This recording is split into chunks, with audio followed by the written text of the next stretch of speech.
بندے پر کلمہ توحید لا الہ الا اللہ اور محمد رسول اللہ کے اقرار کے بعد سب سے پہلی چیز جو واجب ہوتی ہے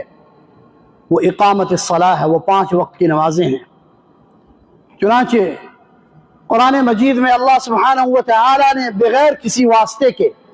ڈائریکٹ اپنے پیغمبر موسیٰ علیہ السلام سے فرمایا اننی انا اللہ لا الہ الا انا فاعبدنی واقم الصلاة لذکری، کہ بے شک میں ہی تمہارا رب ہوں، میں ہی تمہارا معبود ہوں، میرے سوا کوئی معبود نہیں، لہذا میری عبادت کرو اور مجھے یاد کرنے کے لیے نماز قائم کرو۔